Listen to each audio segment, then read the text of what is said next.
अध्याय 381। वे राघवेंद्र का गुरु है। मौन घातक शक्ति मार्शल आर्ट अभ्यास क्षेत्र के शिष्य उत्साहित स्टैंड में मौजूद उच्च रैंकिंग विशेषज्ञ सभी की आंखें विस्फारित हो गई। इतना शक्तिशाली हत्या का इरादा! जितना अधिक बिपिन ने वध की उत्पत्ति को समझा, उसकी हत्या का इरादा उतना ही अधिक आक्रामक था। अपने हाथ के इरादे को पूरी तरह से उजागर करने वाला विपिन सेठ क्षेत्र के शिखर के विशेषज्ञों को भी डरा सकता था।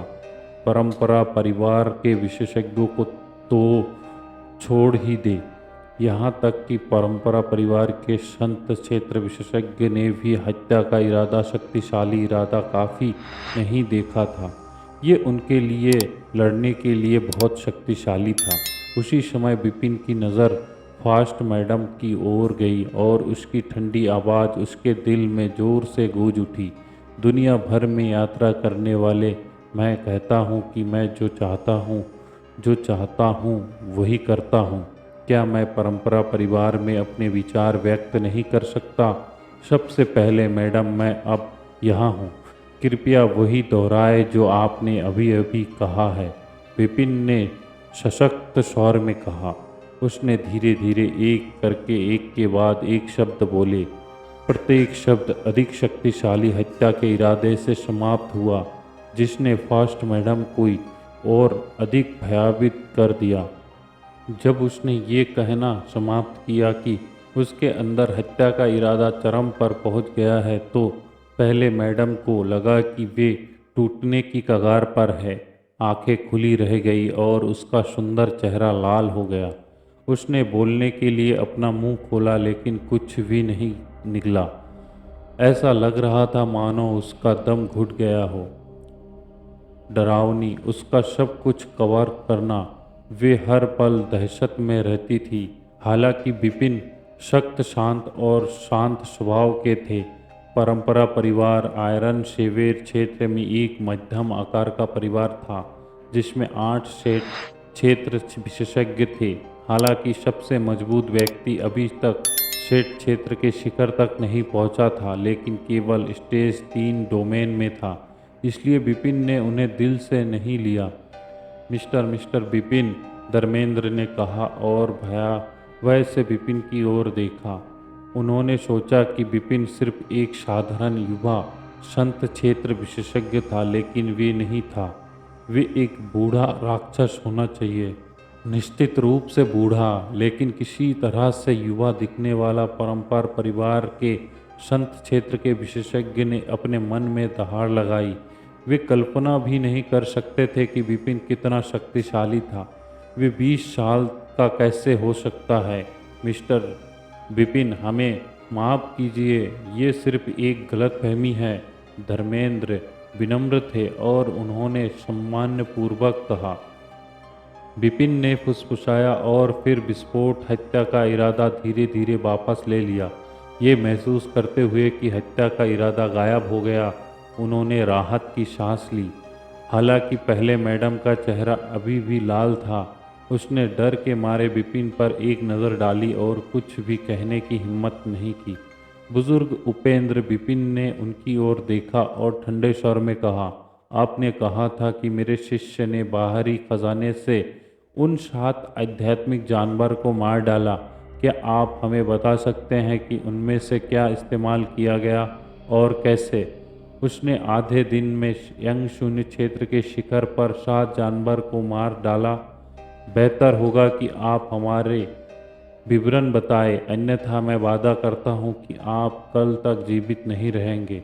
विपिन के शब्द ने ही उपेंद्र की रूह कपा दी। भयानक हत्या के इरादे के बारे में सोचकर उपेंद्र ठंडे पसीने और बुरी तरह से हकलाने से खुद को नहीं रोक सका। मिस्टर विपिन, कृपया अपने शिष्य को नाराज करने के लिए बड़े उपेंद्र को क्षमा करें। अभी धर्मेंद्र उपेंद्र की बचाव कर रहे थे, लेकिन अचानक उन्हें शिष्य का एहसास हुआ। मार्शल आर्ट प्रैक्टिस फील्ड पर मौजूद लोग भी हैरान रह गए। शिष्य, ये विपिन ने कहा कि वे उसकी शिष्य थी। तभी राघवेंद्र ने आदरपूर्वक प्रणाम किया और कहा, मास्टर जी। विपिन ने थोड़ा सिर हिलाया। उसकी बातचीत के बीच रिश्ते की पुष्टि हो गई। क्या राघवेंद्र ने विपिन को अपना गुरु बना लिया है? इसलिए विपिन ने उसके पक्ष में बात की। निश्चित रूप से एक मास्टर ऐसा करेगा। मार्शल आर्ट अभ्यास क्षेत्र के लोग समझ गए। राघवेंद्र विपिन ने फ़ोन किया। राघवेंद्र पलटा। चूँकि उन्होंने आपकी ताकत पर सवाल उठाया है, इसलिए खुद को साबित करे, विपिन ने गहरी आवाज़ में कहा। हाँ, राघवेंद्र ने सिर हिलाया। फिर वह मुड़ी और यमल की ओर देखा, जो अभी भी आश्चर्य से स्तब्ध था। यमल राघवेंद्र ने एक तीक्ष्ण और ठंडी दृष्टि डाली। तुरंत एक मजबूत आध्यात्मिक शक्ति फूट पड़ी। इससे मौके पर मौजूद सभी लोग हैरान रह गए। यांग शून्य क्षेत्र का शिखर, ये कैसे हो सकता है? वह 3 दिन पहले प्रोफाउंड इनवर्ड दायरे में वापस चली गई थी। ये हो सकता है। उनके ख्याल में एक संभावना आई जो इसे समझा सके। वह ये कि राघवेंद्र के शरीर से डायन का जहर उतर चुका था। ये कैसे हो सकता है? स्टैंड में मौजूद लोग भी सदमे में थे। उन्होंने विशेषज्ञों और कीमियागरों, यहाँ तक कि पिनेकल ऑफ द सेंट रीम के विशेषज्ञों से भी मदद मांगकर राघवेंद्र से डायन का जहर उतारने के कई तरीके आजमाए थे। हालांकि सभी असफल रहे। डायन का जहर कैसे दूर किया जा सकता है? 3 दिनों के भीतर न केवल चुड़ैल का जहर उतर गया, बल्कि उसकी ताकत भी पूरी तरह से बहाल हो गई। रहस्यमय तरीके से धर्मेंद्र और फर्स्ट मैडम सहित स्टैंड में मौजूद लोग विपिन की ओर मुड़े, जो एक कुर्सी पर बैठे थे और हल्की मुस्कान के साथ कुर्सी पर अपनी उंगलियां थपथपा रहे थे। उन्हें 3 दिन पहले ही पता चल गया था कि राघवेंद्र कैसा है। हालांकि आज राघवेंद्र ने अपनी ताकत वापस पा ली और स्वॉर्ड्समैन मास्टर को बुलाया। उन्होंने ये भी देखा कि विपिन ने अभी अभी जो भयानक हत्या का इरादा छोड़ा था, इन सब ने ये सिद्ध कर दिया था। उन्होंने ही 3 दिन के अंदर राघवेंद्र के शरीर से डायन का जहर निकालकर उसकी ताकत वापस ला दी थी। ये सब स्वॉर्ड्समैन की देन थी। अध्याय 382। मैं उससे शादी नहीं करना चाहता। यांग शून्य क्षेत्र की चरम चोटी। यमल, जो हमेशा राघवेंद्र के सामने अपना सिर ऊंचा रखती थी, राघवेंद्र को अपनी पूरी आध्यात्मिक शक्ति हासिल करते देख दंग रह गई। यमल की हैरानी भरी नजर को नजरअंदाज करते हुए राघवेंद्र सीधे यमल के पास गए और उसके चेहरे पर जोरदार तमाचा जड़ दिया। यमल सहज रूप से बचना चाहता था, लेकिन वर्ल्ड ओरिजिन वाला थप्पड़ बहुत तेज और जबरदस्त था। एक जोरदार थप्पड़ ने यमल का चेहरा लाल कर दिया। इससे पहले कि यमल कुछ प्रतिक्रिया देता, राघवेंद्र ने दोबारा थप्पड़ मार दिया। उसके दाहिने गाल पर 2 और थप्पड़ पड़े, कुल मिलाकर 3 थप्पड़। उसके बाद यमल का चेहरा लाल हो गया और सूज गया। उसके मुंह से खून बहने लगा और उसकी सूनी आंखें खुल गईं। सभी चुप थे। उसके थप्पड़ मारने के बाद राघवेंद्र मुड़ा और बिना कुछ बोले चला गया। कितना दबंग आचरण है। मार्शल आर्ट अभ्यास क्षेत्र में परमार परिवार के शिष्यों ने उसके शरीर को आश्चर्य से देखा। वे जानते थे कि जिस अद्वितीय प्रतिभा की उन्होंने 2 साल पहले प्रशंसा की थी, वह वापस लौट आई है। राघवेंद्र स्टैंड की ओर चला गया और स्टैंड में मौजूद लोगों की ओर देखते हुए अपना सिर उठाया। गहरी सांस लेते हुए राघवेंद्र ने धीरे से कहा, मैं कहना चाहती हूँ कि किसी ने ओमकार से मेरी शादी करने का सुझाव दिया है या फैसला भी कर लिया है। मैंने मना कर दिया। एक सरल लेकिन स्पष्ट उत्तर ने उन सभी को आश्चर्यचकित कर दिया। खुद राघवेंद्र ने राहत की लंबी सांस ली। जब उसे पता चला कि उसके परिवार ने उसकी शादी ओमकार से करने का फैसला कर लिया है, तो वह हताश हो गई। चूंकि वह कमजोर और महत्वहीन थी, इसलिए परमार परिवार में कोई उसकी बात नहीं सुनता था। लेकिन अब हालात बदल चुके थे। उसने अपनी ताकत वापस पा ली थी। अद्वितीय प्रतिभा वापस आ गई थी। सबसे महत्वपूर्ण बात यह है कि उसके पास एक अथाह और शक्तिशाली स्वामी था। अपने स्वामी के समर्थन के कारण वह अधिक आश्वस्त थी। स्टैंड में परमार परिवार के वे उच्च पदस्थ विशेषज्ञ चिढ़ गए क्योंकि राघवेंद्र ने उनके निर्णय की अवहेलना की थी, लेकिन उन्होंने कुछ भी कहने की हिम्मत नहीं की। आखिरकार राघवेंद्र का मास्टर तलवारबाज अभी भी वही था। बिपिन, जिस व्यक्ति से वे डरते थे, धीरे से खड़ा हुआ और मुस्कुराहट के साथ राघवेंद्र की ओर देखा। वह धीरे धीरे स्टैंड से नीचे चला गया और उस आंगन में चला गया जहां वह रहता था। राघवेंद्र ने उसका पीछा किया। जल्द ही वे उनकी नजरों से ओझल हो गए। उनके निकलते ही मार्शल आर्ट प्रैक्टिस फील्ड में हंगामा मच गया। परमार परिवार की हवेली के एक गुप्त कक्ष में, उसे मार डालो, मैं उसे मार डालूंगा, माँ मार डालो, कुतिया को मार डालो इसे। यमल, जिसका चेहरा अभी भी लाल और सूजा हुआ था, पागलपन से दहाड़ने लगा। परमार परिवार के इतने सारे शिष्यों और विशेषज्ञों के सामने 3 थप्पड़ मारे जाने पर वह कैसे क्रोधित न होती। चुप रहो, पहले तो मैडम उस पर चिल्लाईं। मुझे उम्मीद नहीं थी कि वह फिर से हावी हो जाएगी। अगर मुझे ये पता होता तो मैं उसे जहर देने के बजाय मार देता। पहले मैडम का चेहरा ठंडा और जहरीला था।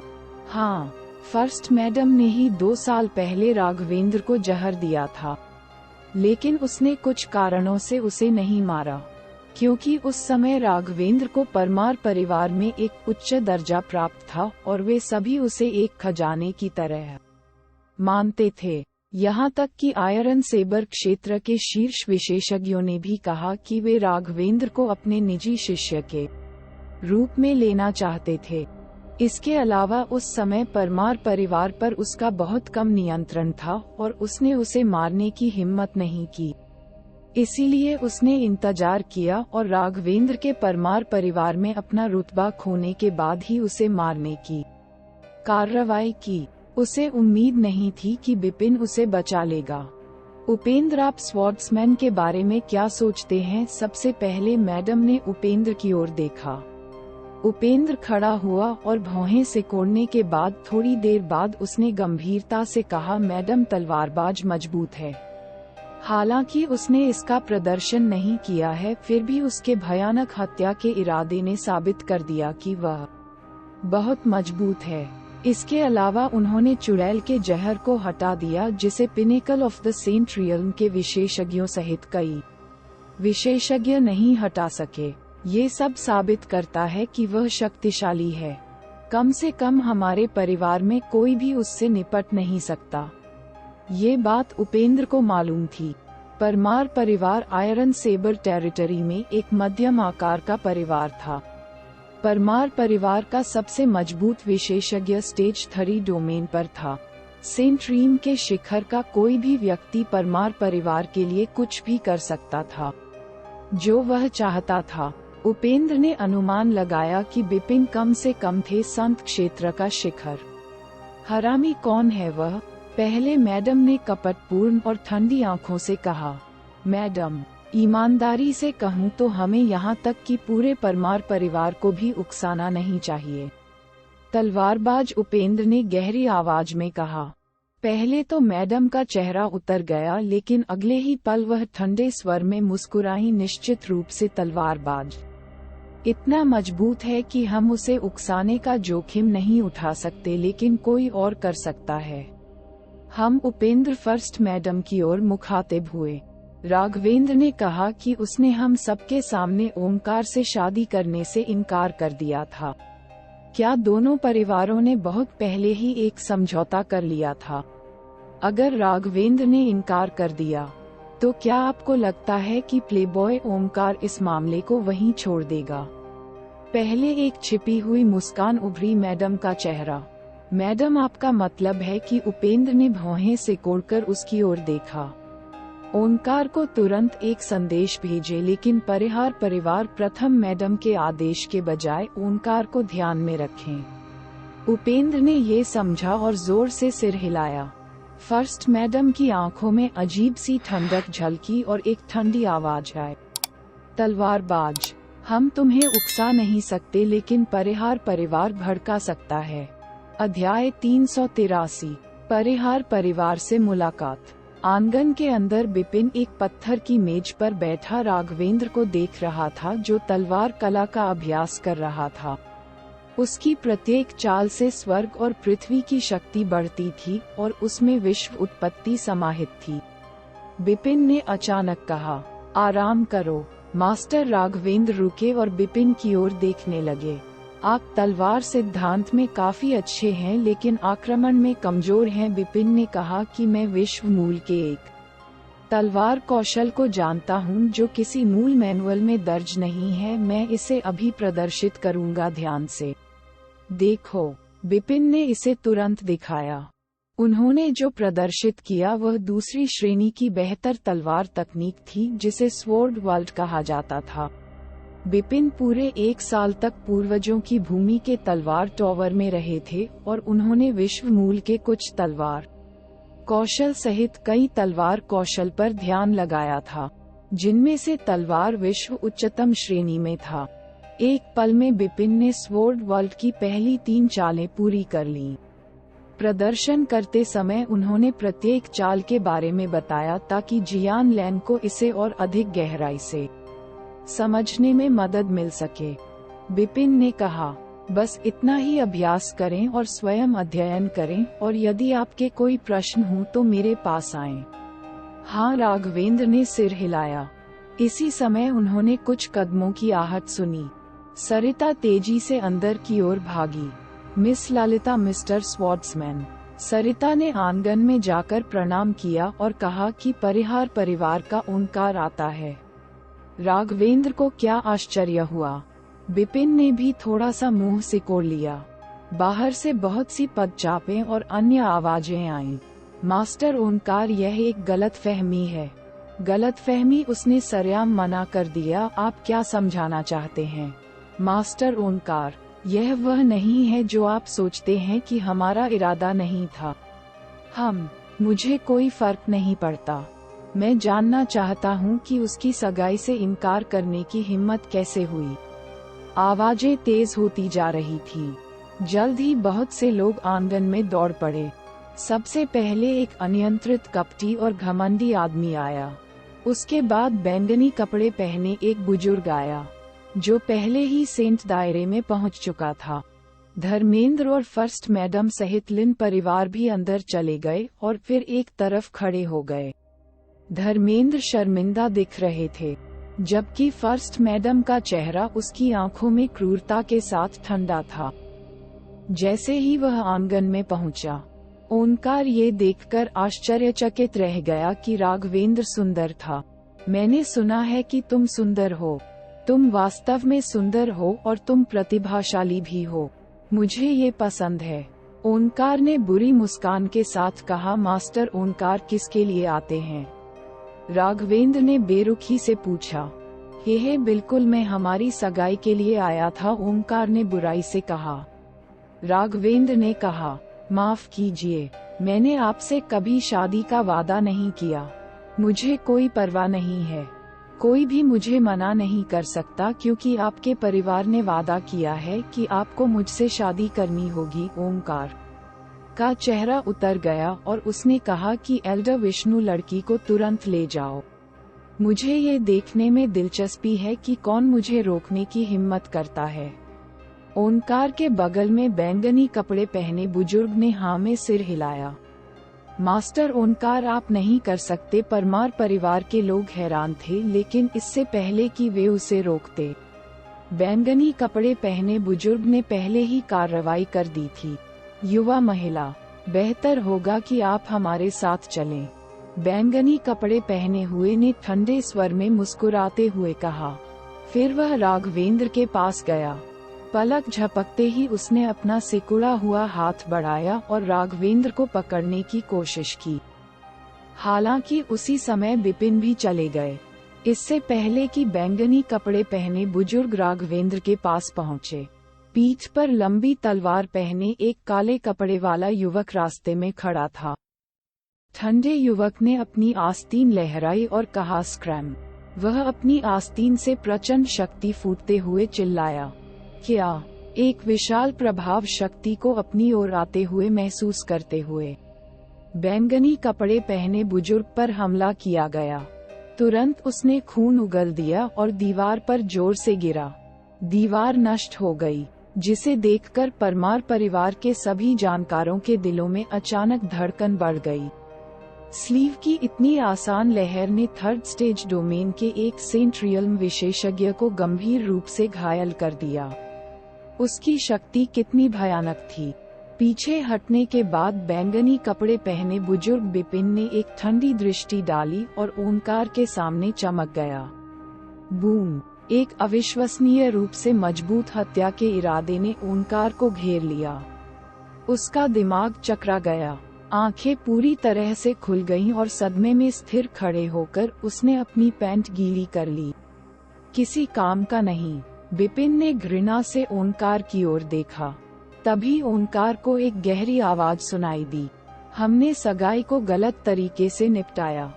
कल मैं अपने शिष्य को आपकी हवेली पर ले जाऊंगा और परिहार परिवार से माफी मांगूंगा। अब आप जा सकते हैं। इतना कहने के बाद बिपिन की हत्या की मंशा गायब हो गई और ओंकार अपने होश में आ गया। चलो चलें। ओंकार पहले से ही डर गया था।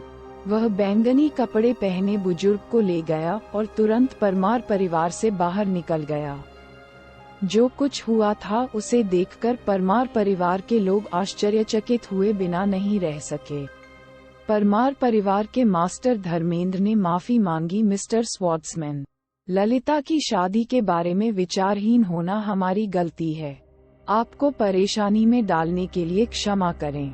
परेशानी नहीं, मुझे डर है कि हम किसी साजिश का शिकार हो गए। बिपिन की आवाज ठंडी थी। किसी साजिश का शिकार होकर धर्मेंद्र भ्रमित हो गया। खबर इतनी तेजी से फैलती है कि ओंकार को खबर मिलने में केवल आधा दिन लगा और वह यहाँ पहुँच गया। बिपिन ने व्यंग्य किया और फर्स्ट मैडम पर ठंडी नजर डाली। पहले तो मैडम घबरा गई, इससे पहले कि वह खुद को समझाने के लिए अपना मुंह खोलती। बिपिन उसके पास आया और उसकी गर्दन दबाते हुए उसे ऊपर खींच लिया। मिस्टर स्वॉर्ट्समैन, वे सभी चौंक गए। गुंजन, बिपिन ने फुसफुसाया। उसने फर्स्ट मैडम को एक पत्थर की मेज पर फेंक दिया, जिससे मेज तुरंत टूट गई। ललिता को मारना या न मारना आप पर निर्भर करता है। मृत्यु शैया पर लेटी फर्स्ट मैडम को देखकर राघवेंद्र की आंखों में ठंडक और झिझक अधिक झलक रही थी। वह बैठ गई और उसके हाथ के झटके के बाद फर्स्ट मैडम का डेंटियन टूट गया। तुमने मुझे कई बार सताया है और यह सोचकर मुझे पीड़ा पहुंचाई है कि जीने से मरना बेहतर है।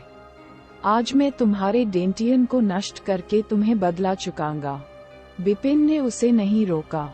कल मैं तुम्हें परिहार परिवार के पास ले चलूंगा। अध्याय 384, सगाई तोड़ना।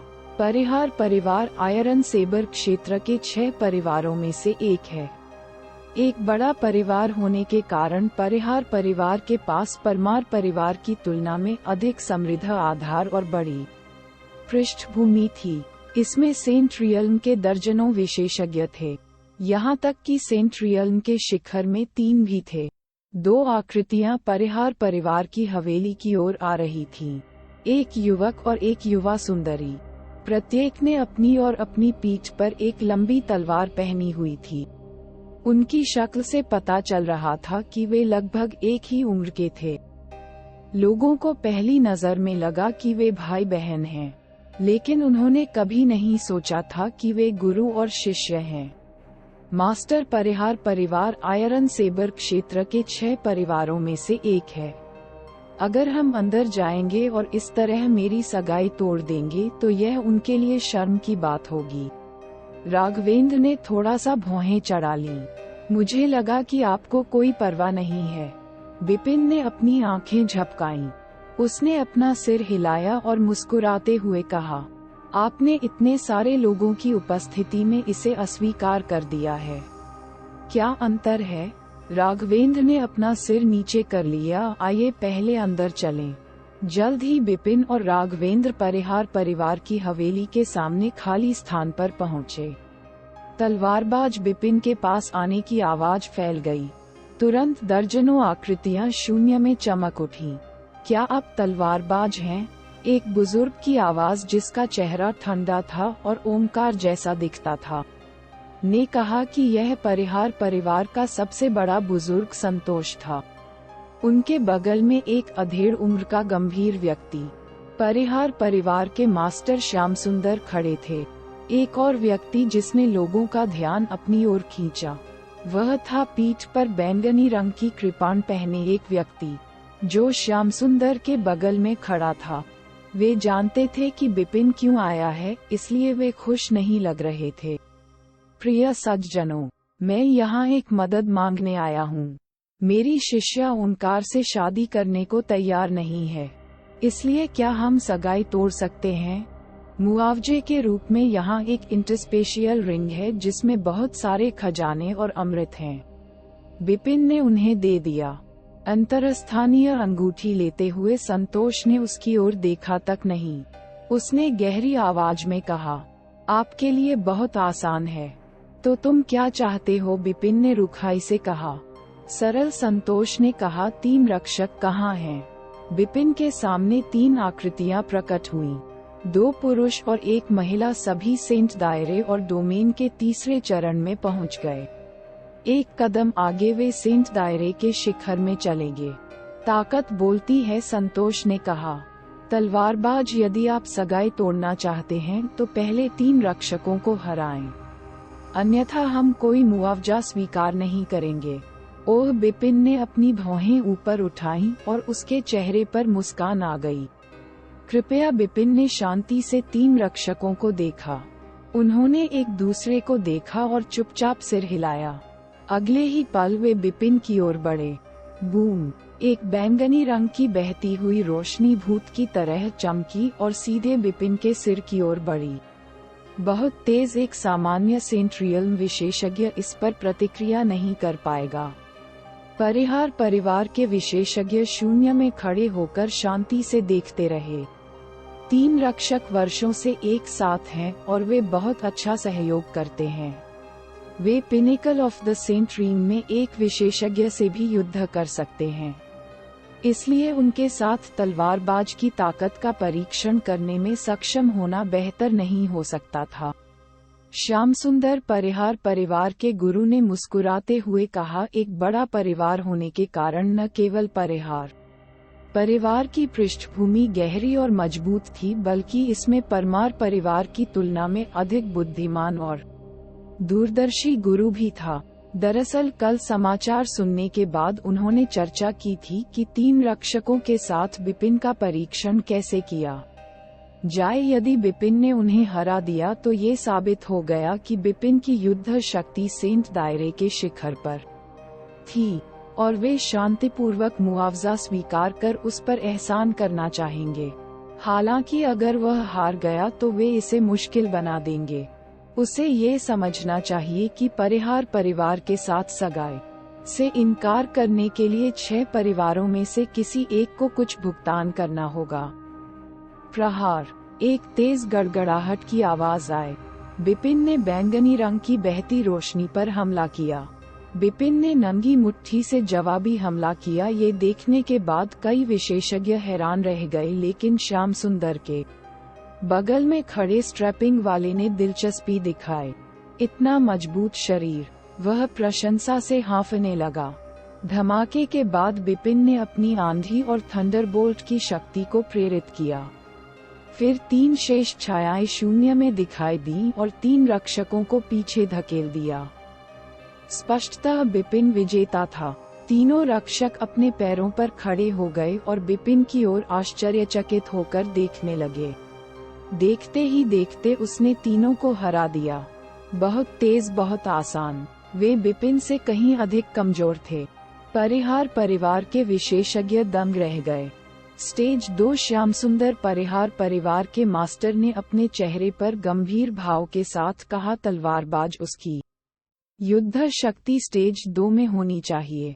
हाँ, बगल में पट्टा बांधने वाले व्यक्ति की आंखों में दिलचस्पी चमक उठी। तब श्याम सुंदर ने कहा, आपकी ताकत ने हमें प्रभावित किया है, हम सगाई तोड़ने के लिए सहमत हैं। धन्यवाद, बिपिन ने मुस्कुराते हुए कहा और राहत महसूस की। उसने सोचा कि वे परिहार परिवार से उलझेंगे और उनके साथ भयंकर लड़ाई करेंगे, लेकिन ऐसा लगता था कि परिवार बहुत समझदार था। लेकिन इस वक्त हुश बिपिन के सामने एकाएक एक आकृति प्रकट हुई। वह पीठ पर कृपाण बांधे हुए श्याम सुंदर के पास खड़ा हुआ व्यक्ति था।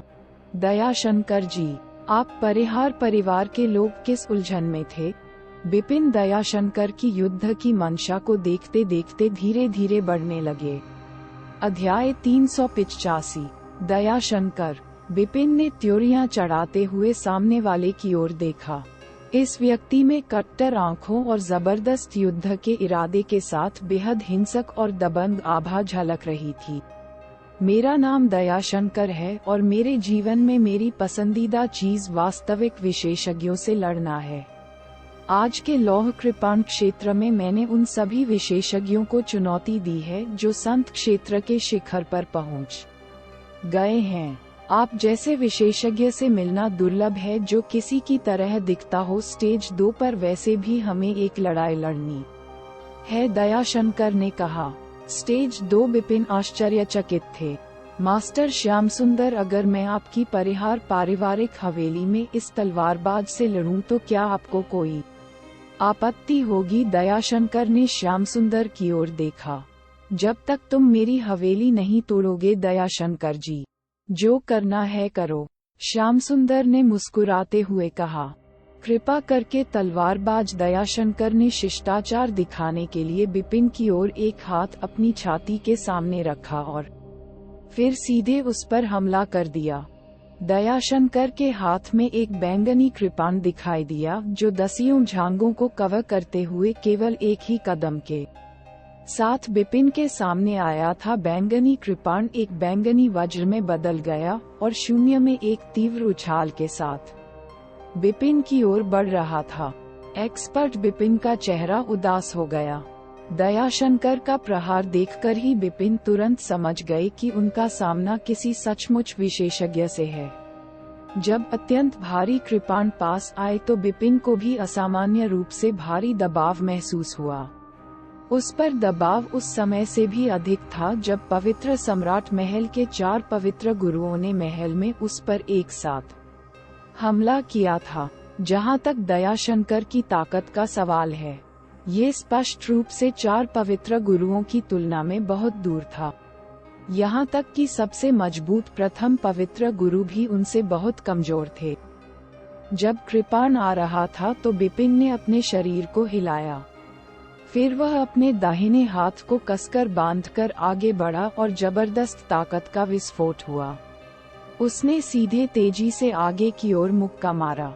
उस पल गड़गड़ाहट के साथ ऐसा लग रहा था कि स्वर्ग और पृथ्वी कांप रहे थे। बिपिन की मुट्ठी बैंगनी कृपाण से जोरदार टक्कर के साथ टकराई। उसका शरीर तुरंत पीछे की ओर उड़ गया, जबकि दयाशंकर का शरीर भी कांप उठा। दयाशंकर ने आश्चर्य से बिपिन की ओर देखा। उसने मेरे कृपाण पर सीधे मुक्का मारने का साहस किया और मेरे कृपाण से उसकी हथेली नहीं टूटी। बिपिन भी चौंक गया। मेरे शरीर की तुलना जादुई हथियारों से की जा सकती है, लेकिन जब उसने वार किया तो मेरी हथेली सुन्न हो गई। उसके एक वार को अपने नंगे हाथों से स्वीकार करना मेरी सीमा है। मैं कभी भी दूसरा वार नहीं कर सकता। बिपिन ने गुप्त रूप से सोचा। हाँ, फिर आ गए। दयाशंकर हंसे, फिर बाहर निकले। उन्होंने अपनी कृपाण से एक और हिंसक प्रहार किया। इस बार बिपिन इसे नंगे हाथों से नहीं रोक सका। उसके हाथ में एक लंबी तलवार दिखाई दी। ये तलवार पवित्र सम्राट महल से प्राप्त की गई थी। यह लोनली हॉट नामक एक मध्यम द्वितीय श्रेणी का जादुई हथियार था। कोई अन्य तरीका नहीं था। प्रथम श्रेणी के जादुई हथियार के रूप में ट्रिपल किल तलवार बहुत प्रसिद्ध थी। इसलिए बिपिन आमतौर पर सार्वजनिक लड़ाई में इस लोनली हॉट तलवार का उपयोग करते थे। एक ठंडी खर्राटे के साथ बिपिन के हाथ की लंबी तलवार एक भूतिया सांप में बदल गई और बाहर निकल गई। लगातार 4 तलवार चालें चलीं, जिनमें से प्रत्येक आश्चर्यजनक रूप से तेज थी और सबसे विलक्षण कोणों के कारण दयाशंकर अपनी पूरी शक्ति से विरोध करने में असमर्थ थे। हालांकि 4 हमलों के बाद बिपिन ने अचानक अपना शरीर पीछे खींच लिया और उसके हाथ की तलवार कट गई। प्रथम श्रेणी की तलवार तकनीक ड्रैगन हत्या तलवार तकनीक को तुरंत विस्फोटक शक्ति के साथ प्रदर्शित किया गया था। दयाशंकर ने अपनी कृपाण से बचाव करने की कोशिश की, लेकिन पाया कि बिपिन की तलवार से उनकी कृपाण बुरी तरह से कट गई है। अद्भुत! दयाशंकर दृढ़ता से खड़े हो गए और उत्तेजित चमकती आंखों से बिपिन की ओर देखने लगे। आप अत्यंत शक्तिशाली हैं। यदि मैं आपको हराना चाहता हूं तो मुझे डर है कि मुझे अपनी सबसे शक्तिशाली तकनीकों का प्रदर्शन करना पड़ेगा। फिर भी उस तकनीक का उपयोग केवल जीवन और मृत्यु संघर्ष में ही किया जा सकता है। अब हम केवल युद्ध कर रहे हैं, इसलिए मेरे लिए इसका उपयोग करना आवश्यक नहीं है। ये कहते हुए दयाशंकर ने धीरे से अपनी कृपाण म्यान में डाल दी। जाहिर है बिपिन से लड़ने का उनका अब कोई इरादा नहीं था। आपकी ताकत अविश्वसनीय है। यदि आप अपनी सबसे शक्तिशाली तकनीक का उपयोग करते हैं तो मुझे डर है कि मैं इसका सामना नहीं कर पाऊंगा। बिपिन विनम्रता से मुस्कुराया। हाँ तलवारबाज, तुम्हारे जैसे विशेषज्ञ से मिलना दुर्लभ है। चलो अच्छी बात करते हैं। ठीक है, दयाशंकर हंसे। ठीक है, बिपिन ने सिर हिलाया। उसने पाया कि दयाशंकर एक स्वतंत्र आत्मा वाला साहसी और सीधा सादा आदमी था, जो दोस्ती करने लायक था। वैसे भी वह अभी अभी दिव्य भूमि पर आया था और उसे और अधिक जानने की जरूरत थी। शायद उसे दयाशंकर से उत्तर मिल सके। परिहार परिवार के 2 योद्धाओं ने आपके लिए शराब तैयार की है। आप यहाँ अच्छी बातचीत कर सकते हैं। श्याम सुंदर ने इस समय कहा। मास्टर को धन्यवाद। परिहार परिवार को धन्यवाद देने के बाद बिपिन दयाशंकर के साथ उनकी हवेली की ओर भागे और राघवेंद्र ने आज्ञाकारी रूप से बिपिन का अनुसरण किया। परिहार परिवार की एक हवेली में बिपिन और दयाशंकर एक साथ बैठे हुए थे। तलवारबाज, तुम अपनी नंगी मुट्ठी से मेरी कृपाण को रोक सकते हो। तुम्हारा शरीर इतना मजबूत है कि मैंने दिव्य भूमि में इतने वर्षों में अनगिनत विशेषज्ञों के खिलाफ लड़ाई लड़ी है, लेकिन ऐसा कोई नहीं है जिसका शरीर तुम्हारे साथ तुलना कर सके। दयाशंकर ने प्रशंसा की। आपकी कृपाण तकनीकें भी भयानक शक्तिशाली और जबरदस्त हैं। दयाशंकर द्वारा अभी अभी चलाई गई कृपाण तकनीकों को याद करते हुए बिपिन भी प्रशंसा में हौंफने लगे। हाँ, मेरी कृपाण तकनीक कितनी भी शक्तिशाली क्यों न हो, तुमने मुझे हरा दिया।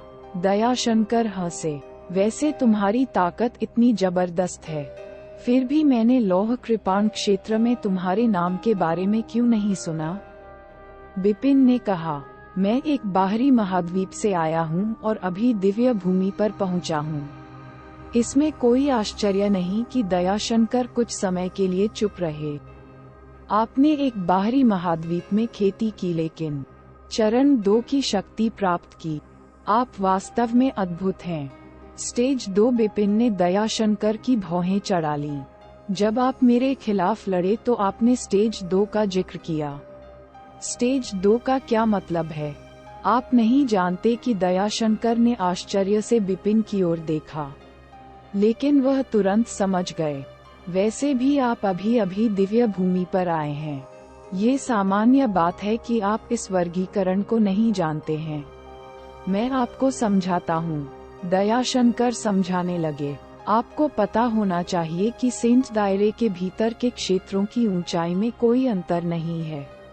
अंतर सिर्फ उत्पत्ति की धारणा में है। इसलिए जब तक आप सेंट दायरे तक पहुंचते हैं, आपको मोमेंटम के 3 स्तरों में वर्गीकृत किया जाएगा, डोमेन और पिनेकल। आइए मोमेंटम और डोमेन को एक तरफ रख दें और सिर्फ पिनेकल के बारे में बात करें।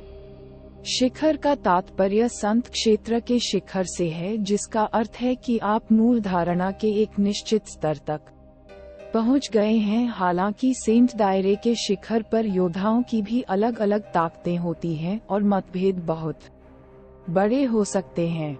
ये सुनकर बिपिन ने चुपके से सिर हिलाया। सेंट क्षेत्र के एक ही शिखर पर योद्धाओं में वास्तव में भारी असमानता हो सकती है, ठीक वैसे ही जैसे प्रथम पवित्र गुरु की युद्ध शक्ति नैनीताल महाद्वीप के अन्य 3 पवित्र गुरुओं की तुलना में कहीं अधिक शक्तिशाली थी, जो सेंट क्षेत्र के शिखर पर अन्य योद्धाओं की तुलना में बहुत अधिक मजबूत थे। जहां तक बिपिन की बात है तो वह भी संत क्षेत्र के शिखर पर था, लेकिन वह संत क्षेत्र के शिखर पर एक साधारण योद्धा को बहुत आसानी से मार सकता था। संत क्षेत्र का शिखर केवल एक अस्पष्ट अवधारणा है, और जो वास्तव में मायने रखता है वह उत्पत्ति की धारणा है। स्वर्ग और पृथ्वी की उत्पत्ति समुद्र जितनी विशाल है। जब आप एक पानी की बूंद को समझते हैं तो आप संत क्षेत्र के शिखर पर होते हैं। जब आप 100 जल बूंदों को समझते हैं तो आप सभी अभी भी संत क्षेत्र के शिखर पर हैं। हालांकि असमानता पर्याप्त है। असमानता के अनुसार संत क्षेत्र के शिखर को 3 चरणों में विभाजित किया गया है। अध्याय 386 संत क्षेत्र के 3 अंतिम चरण। संत क्षेत्र के 3 अंतिम चरण। चरण 1 संत क्षेत्र के शिखर को संदर्भित करता है, लेकिन साधारण शक्ति के साथ। संत क्षेत्र के शिखर पर ऐसे योद्धा मूल धारणा की आवश्यकताओं को पूरा करते हैं और उनके पास केवल औसत मैनुअल और तकनीकें होती हैं। परिहार परिवार के संत क्षेत्र के शिखर के 3 विशेषज्ञों की तरह वे सभी इस स्तर के हैं। संपूर्ण दिव्य भूमि में संत क्षेत्र के शिखर के चरण 1 के योद्धा सबसे अधिक संख्या में हैं। दयाशंकर ने धीरे धीरे सुनाया। लेकिन स्टेज 2 स्टेज 1 की तुलना में बहुत मजबूत है। स्टेज 2 का मतलब आमतौर पर संत क्षेत्र के शिखर पर मौजूद योद्धा हैं, जो मूल धारणा के अत्यंत उच्च स्तर तक पहुंच गए हैं और उन्होंने अपने मूल चिन्हों को संक्षिप्त कर लिया है। मूल मार्क बिपिन दंग रह गए। इस कदर। दयाशंकर ने अपना हाथ उठाया, तभी बिपिन ने देखा कि दयाशंकर की बाह पर बैंगनी वज्र जैसा निशान था। मैंने थंडरबोल्ट उत्पत्ति को समझा ताकि मैं थंडरबोल्ट मार्क को संघनित कर सकूं, दयाशंकर ने जारी रखा। आपके मूल मार्क को संघनित करने के बाद जब आप मूल ऊर्जा उत्पन्न करेंगे तो आपकी शक्ति बहुत बढ़ जाएगी। उसी समय सेंट दायरे के शिखर के चरण 2 के योद्धाओं के पास अधिक शक्तिशाली जादुई हथियार हैं, मैनुअल या तकनीक। निसंदेह यह एक सामान्य स्थिति है। कुछ लोग जिन्होंने अपने मूल चिन्हों को संक्षिप्त नहीं किया है, फिर भी उनमें युद्ध शक्ति है जिसकी तुलना चरण 2 से की जा सकती है। आपकी तरह जिसने मूल चिन्ह को संघनित नहीं किया है, लेकिन फिर भी एक बहुत शक्तिशाली शरीर का मालिक है। आपकी युद्ध शक्ति मेरी तुलना में कमजोर नहीं है, हालांकि मेरे पास मूल चिन्ह है। बिपिन को समझ नहीं आ रहा था कि वह कैसे प्रतिक्रिया दें। उसका शरीर वास्तव में एक महान लाभ था। और स्टेज 3 के बारे में बिपिन ने पूछा। चरण 3 काफी अविश्वसनीय है। सेंट दायरे के शिखर के चरण 3 के योद्धाओं के पास न केवल असामान्य जादुई हथियार, खजाने और तकनीकें हैं, बल्कि उत्पत्ति की उच्च धारणा भी है। आमतौर पर उनके पास कम से कम 3 से अधिक मूल चिन्ह होते हैं। जहां तक उनकी युद्ध शक्ति का सवाल है, स्टेज 2 की तुलना में 10 गुना अधिक मजबूत हैं। मैंने स्टेज 3 के विशेषज्ञों के साथ 1 से अधिक बार संघर्ष किया है और उनके साथ आदान प्रदान किया है, लेकिन हम एक ही स्तर पर नहीं थे। दयाशंकर फूट फूट कर मुस्कुराए। इतने बलशाली बिपिन को गुप्त आश्चर्य हुआ।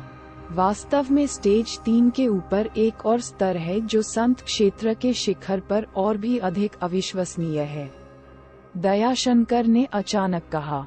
ओह, स्टेज 3 से भी मजबूत। बिपिन ने तुरंत उसकी ओर देखा। हाँ, संत क्षेत्र के शिखर पर मौजूद योद्धाओं को स्वर्ग विरोधी स्तर कहा जाता है। दयाशंकर ने अपनी आंखों में प्रशंसा की भावना के साथ कहा, संत क्षेत्र के शिखर के उस स्तर पर योद्धा वास्तव में संत क्षेत्र में ही राक्षस नहीं है लौह कृपाण क्षेत्र, लेकिन संपूर्ण दिव्य भूमि में भी वे दुर्लभ हैं। उन राक्षसों को स्वर्ग विरोधी स्तर पर बुलाया जाता है, न केवल इसलिए कि उनके पास उत्पत्ति की अत्यधिक उच्च धारणा है। इससे भी अधिक महत्वपूर्ण बात यह है कि उन्होंने एक और प्रकार की असामान्य शक्ति, आत्मा की शक्ति को जागृत किया है। सोल बिपिन चकित रह गया, आपका मतलब तलवार सोल सेबर सोल से है? हाँ, तुम्हें मालूम है कि दयाशंकर बिपिन की ओर मुड़ गए। बिपिन ने फीकी मुस्कान के साथ जवाब दिया। उसे बहुत अजीब लगा। तलवार आत्मा के संबंध में वह न केवल इसके बारे में जानता था, उसने स्वयं तलवार आत्मा को जागृत किया था, और उसकी तलवार आत्मा डबल प्रथम श्रेणी की तलवार आत्मा थी। कुछ विशेषज्ञ हैं जिन्होंने आत्मा को जागृत किया है। एक उदाहरण के रूप में तलवार आत्मा को लें। तलवार आत्मा को जागृत करने के बाद आप तलवार आत्मा प्रेत को सघन कर सकते हैं, जो चरण 3 के विशेषज्ञ की तरह आपकी ताकत को विस्फोटक रूप से बढ़ा सकता है। यदि आप तलवार आत्मा को जागृत करते हैं तो आपकी लड़ाई, दयाशंकर ने कहा, कि आत्मा की तलवार के बल से ताकत नाटकीय रूप से कई गुना बढ़ सकती है।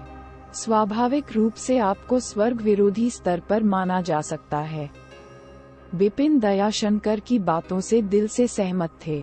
स्वॉर्ड सोल फैंटम को संघनित करने के बाद वह वास्तव में स्वॉर्ड सोल की शक्ति से अपनी ताकत को नाटकीय रूप से बढ़ा सकता था, जो शक्तिशाली और जबरदस्त थी। स्वर्ग विरोधी स्तर संत क्षेत्र में सबसे शक्तिशाली है। इसके ऊपर उच्च बादल क्षेत्र है, दयाशंकर ने कहा। बादल क्षेत्र? बिपिन ने चुपचाप सिर हिलाया। सेंट दायरे के ऊपर बादल क्षेत्र है, बिपिन ये जानता था। जहाँ तक स्वर्गीय सृजन कौशल की बात है, तो आदरणीय गुरु के बाद जो होता है वह 9वें स्वर्ग की ओर उड़ना है। 9वें स्वर्ग के लिए उड़ान बादल क्षेत्र के अनुरूप है। कितनी शर्म की बात है कि यद्यपि हम दोनों संत क्षेत्र के शिखर के स्तर पर हैं, फिर भी हम बादल क्षेत्र से बहुत दूर हैं। दयाशंकर ने आह भरी। उन्होंने जो कहा वह तथ्य था। ऐसा लग रहा था कि संत क्षेत्र का शिखर बादल क्षेत्र से बस एक कदम दूर था। वास्तव में हालांकि इस कदम में बहुत सारे मोड़ शामिल थे। इसे तोड़ना और बादल क्षेत्र तक पहुंचना कभी भी आसान नहीं था। मैंने ओरिजिन मार्क को संक्षिप्त नहीं किया है, लेकिन मेरे पास एक मजबूत शरीर है। स्वर्गीय निर्माण कौशल द्वारा दी गई शक्ति के कारण मैं दयाशंकर को प्रतिद्वंद्वी कर सकता हूँ, जो स्टेज 2 पर है। फिर भी वास्तव में मेरे पास अभी भी कई तुरुप के पत्ते हैं। बिपिन ने सोचा। अभी जब वे लड़े तो दयाशंकर ने कहा कि उन्होंने अपनी सबसे शक्तिशाली तकनीकों का प्रदर्शन नहीं किया था, लेकिन बिपिन ने और भी अधिक तकनीकें आरक्षित कर ली थीं। उदाहरण के लिए उनके असुर गुप्त कौशल, मल्टीफोल्ड दायरे और बहुत सारे तलवार कौशल थे। इसके अलावा उन्होंने double first grade sword soul को जागृत किया था, जिसे उन्होंने प्रदर्शित नहीं किया था। उन्होंने ट्रिपल किल तलवार का भी उपयोग नहीं किया था, जो प्रथम श्रेणी का हथियार था। दयाशंकर ने जो कहा उसके अनुसार मैं अपने शरीर और स्वर्गीय निर्माण कौशल के साथ चरण 2 की युद्ध शक्ति का मालिक हूँ। अगर मैंने डोमेन दमन बनाने के लिए असुर गुप्त कौशल, येलो स्प्रिंग रोड और मल्टीफोल्ड दायरे को लागू किया, तो मुझे उन विशेषज्ञों को प्रतिद्वंद्वी करने में सक्षम होना चाहिए। चरण 2 का शीर्ष यदि मैं अतिरिक्त रूप से तलवार आत्मा के बल का उपयोग करता तो शायद मैं चरण 3 के विशेषज्ञों के साथ प्रतिस्पर्धा कर सकता था। बिपिन ने गुप्त रूप से सोचा। निसंदेह ये केवल उस पर आधारित था जो दयाशंकर ने कहा था। उन्हें अपनी ताकत के बारे में कुछ अनुमान और निर्णय लेना था। फिर भी क्या उनकी वर्तमान ताकत वास्तव में स्टेज 3 तक पहुंच सकती है? इसकी पुष्टि तब तक नहीं की जा सकती जब तक कि उन्होंने वास्तव में स्टेज 3 विशेषज्ञ से लड़ाई नहीं की। वैसे तलवारबाज, तुम अभी अभी दिव्य भूमि पर आए हो, क्या तुम्हें रहने के लिए कोई जगह मिल गई है? दयाशंकर अचानक बिपिन की ओर मुड़ गए। आप सही कह रहे हैं, मैंने बिपिन ने सिर नहीं हिलाया। हाँ, तो आप मेरी तरह क्षेत्र के भगवान के पास क्यों नहीं जाते? दयाशंकर ने कहा। क्षेत्र के स्वामी लौह कृपाण स्वामी बिपिन ने भौहें चढ़ा ली। हाँ, दयाशंकर हंसे। आयरन सेबर लॉर्ड क्लाउड क्षेत्र के एक शीर्ष विशेषज्ञ हैं। उनकी पूरी दिव्य भूमि में अच्छी प्रतिष्ठा है। इससे भी महत्वपूर्ण बात यह है कि वह बहुत दयालु और अच्छे हैं, इसलिए उनके क्षेत्र में बहुत सारे विशेषज्ञ एकत्र हैं। आप सोच सकते हैं कि 6 बड़े परिवार, मध्यम परिवार और छोटे परिवार सभी शक्तिशाली हैं। वास्तव में कोई भी स्पष्ट रूप से जानता है कि सबसे भयानक व्यक्ति आयरन सेबर लॉर्ड है और उसकी आयरन सेबर सेना ने सबसे अधिक विशेषज्ञों को इकट्ठा किया है। उदाहरण के लिए 6 परिवारों में से एक परिहार परिवार में संत क्षेत्र के लगभग 1 दर्जन विशेषज्ञ हैं, जिनमें से 3 संत क्षेत्र के शिखर पर हैं। ये शक्तिशाली दिखता है। वास्तव में परिहार परिवार लौह कृपाण सेना के सामने कुछ भी नहीं है जो कर सकता है। परिहार परिवार को आसानी से नष्ट करने के लिए बेतरतीब ढंग से कुछ योद्धाओं को भेजें। आयरन सेबर क्षेत्र में बहुत सारे विशेषज्ञ हैं, लेकिन स्पष्ट रूप से कहें तो इस क्षेत्र के शीर्ष विशेषज्ञों में से 90% से अधिक को आयरन सेबर सेना में इकट्ठा किया गया है और यहीं आप जैसे विशेषज्ञ को रहना चाहिए। अध्याय 387 लौह कृपाण भगवान। आयरन सेबर सेना। आयरन सेबर क्षेत्र के 90% से अधिक शीर्ष विशेषज्ञ वहां एकत्र हुए हैं। बिपिन ने अपनी रुचि दिखाई। मेरे सुझाव के बारे में क्या आप विचार करेंगे? दयाशंकर ने मुस्कुराकर बिपिन की ओर देखा। मुझे इस पर विचार करने की आवश्यकता नहीं है कि मैंने तय कर लिया है कि मैं आयरन सेबर आर्मी में जाऊंगा। बिपिन ने सीधे उत्तर दिया। वह स्वाभाविक रूप से जुझारू था। वह स्थान जहां आयरन सेबर सेना जैसे विशेषज्ञ एकत्र होते थे, वह वही था जिसका उसने सपना देखा था, इसलिए उसे इसके बारे में सोचने की आवश्यकता नहीं थी। मैंने अनुमान लगाया कि आपकी रुचि होगी। दयाशंकर जोर से हंसे और फिर उन्होंने अपना गिलास उठाया। आओ तलवारबाज, कुछ पीते हैं। बिपिन ने भी मुस्कुराते हुए अपना गिलास उठाया, और जैसे ही बिपिन और दयाशंकर शराब पी रहे थे और बातें कर रहे थे, अचानक पास के आंगन से एक अजीब ऊर्जा का उतार चढ़ाव आया। खैर, यह बिपिन और दयाशंकर दोनों आश्चर्यचकित थे। फिर उन्होंने तुरंत अपने शरीर को हिलाया और शून्य में प्रकट हुए। शून्य से दोनों स्पष्ट रूप से आंगन में राघवेंद्र को देख सकते थे, जिसकी सांसें तेज हो गई थीं। दिव्य पारगमन। बिपिन की आंखें चमक रही थीं। हा तलवारबाज, बधाई हो, आपने एक अच्छा शिष्य स्वीकार कर लिया है। दयाशंकर ने तुरंत बिपिन को बधाई दी। बिपिन ने मुस्कुराते हुए जवाब दिया, दरअसल वो ये देखकर बहुत खुश हुए। राघवेंद्र बेहद प्रतिभाशाली था और 2 साल पहले भी संत क्षेत्र को आगे बढ़ाने के लिए योग्य हो गया था। हालांकि चुड़ैल के जहर के कारण वह सफलतापूर्वक नहीं टूट पाई थी। इसके बजाय उसके दायरे में भारी गिरावट आई थी। अब बिपिन द्वारा चुड़ैल के जहर को हटा दिया गया था। जब राघवेंद्र का क्षेत्र ठीक हो गया था, स्वाभाविक रूप से सेंट दायरे के करीब था। वास्तव में पार करने के लिए केवल एक कागज की पतली बाधा थी। कागज का पतला टुकड़ा टूटते ही राघवेंद्र स्वाभाविक रूप से वहां से गुजर गया। कुछ ही देर में आंगन में राघवेंद्र की आभा धीरे धीरे शांत हो गई और उसकी आंखें खुल गईं। उसने बिपिन की ओर देखा और आदरपूर्वक मास्टर को प्रणाम किया। अच्छा, बिपिन ने दयाशंकर के साथ उतरते हुए हल्की सी मुस्कान के साथ जवाब दिया। मैंने सोचा था कि आपकी ताकत वापस आने के बाद आपको संत क्षेत्र को फिर से तोड़ने में कुछ समय लगेगा। लेकिन अब ऐसा लगता है कि मैंने वास्तव में आपको कम आंका है। ये सब मास्टर द्वारा मेरे लिए चुड़ैल का जहर हटाने के कारण है, अन्यथा मैं सेंट दायरे से कभी नहीं टूट पाता। मुझे डर है कि प्राइमर्डियल गोल्ड कोर में गिरने से पहले ज्यादा समय नहीं होता। राघवेंद्र विनम्र लेकिन आश्वस्त थे। मैं केवल इस समय आपकी मदद कर सकता हूँ, भविष्य में आपको खुद पर भरोसा करना होगा। विपिन ने राघवेंद्र की और देखा और कहा कि मैंने भाई दयाशंकर से वादा किया है कि मैं आयरन सेबर भगवान के पास जाऊंगा और आयरन सेबर सेना में शामिल हो जाऊंगा। आपके बारे में क्या योजना है?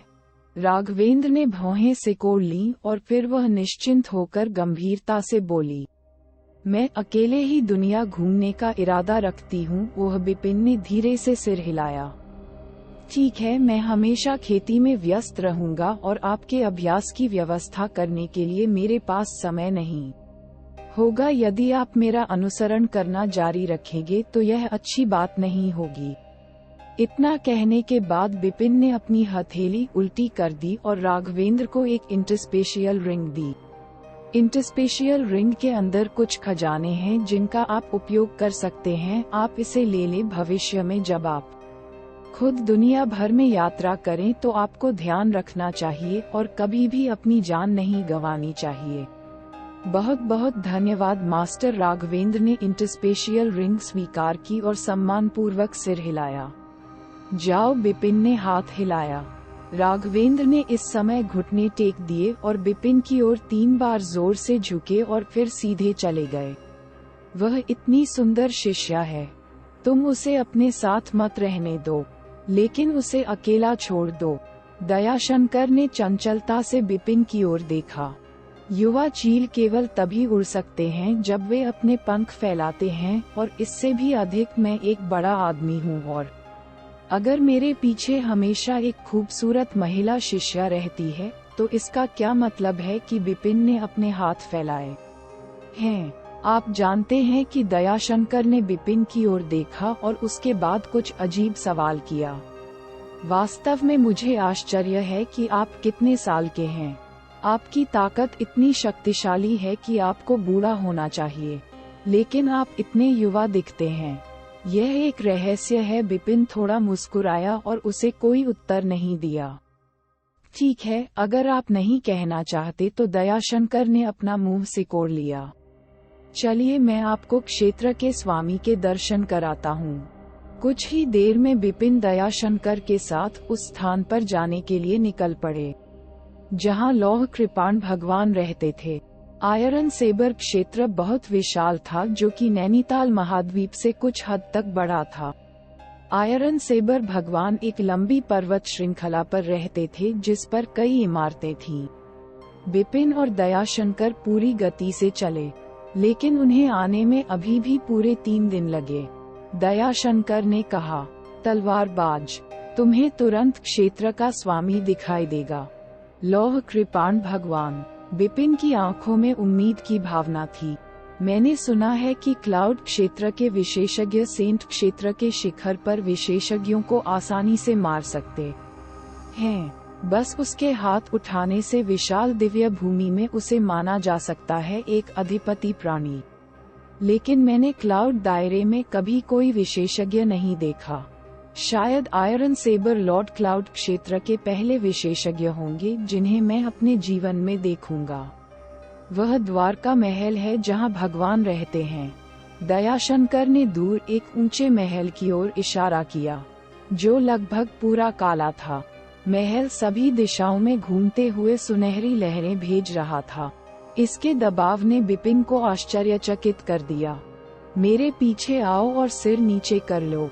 दयाशंकर हंसे। विपिन ने सिर हिलाया और फिर दयाशंकर के पीछे पीछे द्वारका महल के सामने उतर गया। द्वारका महल के सामने कुछ ऐसे रक्षक भी थे जिनकी ताकत से विपिन भी आश्चर्यचकित रह गए।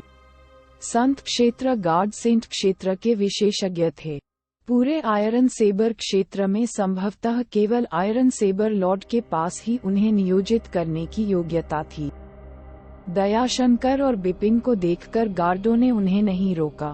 क्या भगवान महल में हैं? दयाशंकर ने पूछा। भगवान 2 सेना प्रमुखों और कुछ कमांडरों के साथ बैठक कर रहे हैं, एक गार्ड ने सम्मानपूर्वक उत्तर दिया। दयाशंकर ने सिर हिलाया। तलवारबाज, चलो अंदर आओ। फिर दयाशंकर बिपिन के पीछे पीछे सीधे द्वारका महल में कदम रखते हैं। द्वारका महल अत्यंत विशाल था। दयाशंकर के बाद बिपिन द्वारका महल के मुख्य हॉल में आए। जैसे ही उन्होंने प्रवेश किया, बिपिन ने हॉल के दोनों किनारों पर कई आकृतियां खड़ी और बैठी देखी। इन लोगों के पास संत क्षेत्र के सामान्य शिखर की तुलना में कहीं अधिक शक्तिशाली, अतुलनीय रूप से भयानक आभा थी। विशेषज्ञ, ये सभी लोग विशेषज्ञ थे।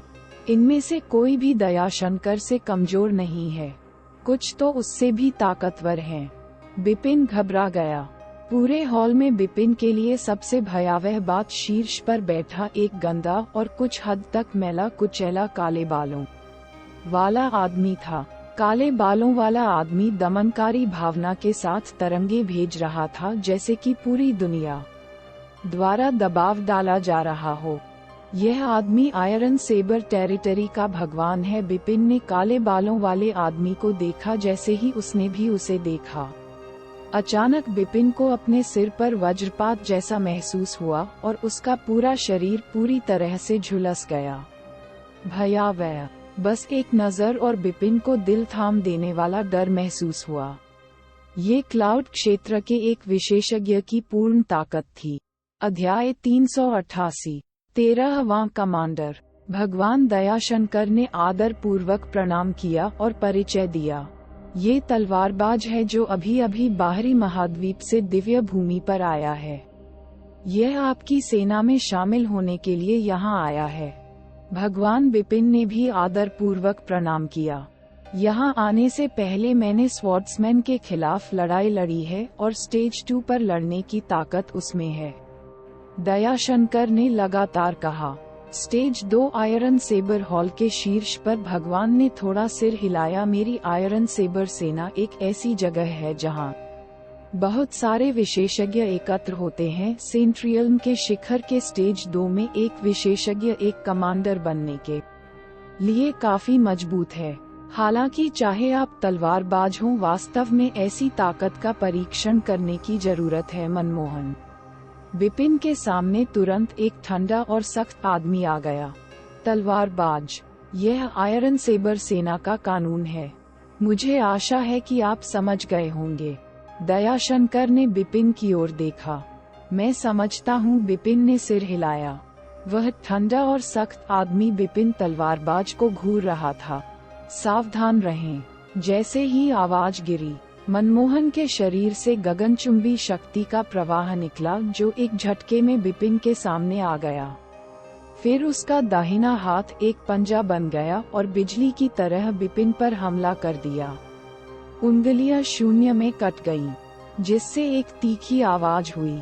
ऐसा लग रहा था जैसे इस तेज पंजे से शून्यता आधी फट गई हो। इस पंजे को देखकर बिपिन के हाथ में लोनली हॉट तलवार दिखाई दी। फिर एक अत्यंत भयंकर वार किया गया।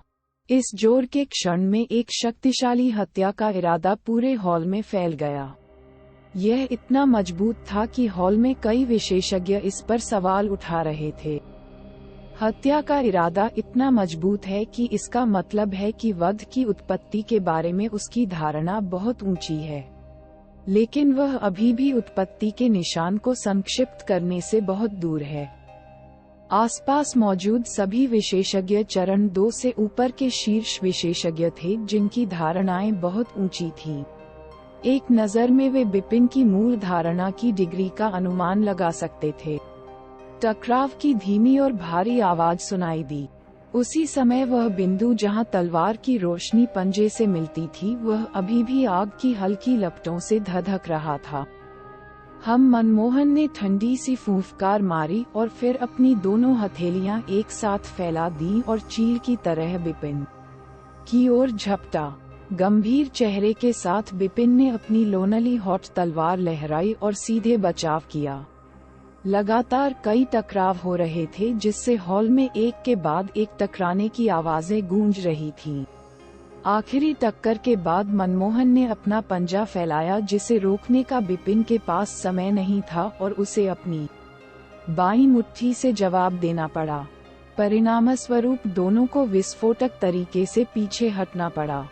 आपने ओरिजिन मार्क को संक्षिप्त नहीं किया है, लेकिन जब आपकी ताकत फूटती है तो आप संत क्षेत्र के शिखर पर मौजूद लोगों की तुलना में बहुत अधिक मजबूत होते हैं। इसके अलावा आपकी काया अविश्वसनीय है। आपकी समग्र ताकत सामान्य से कमजोर नहीं है।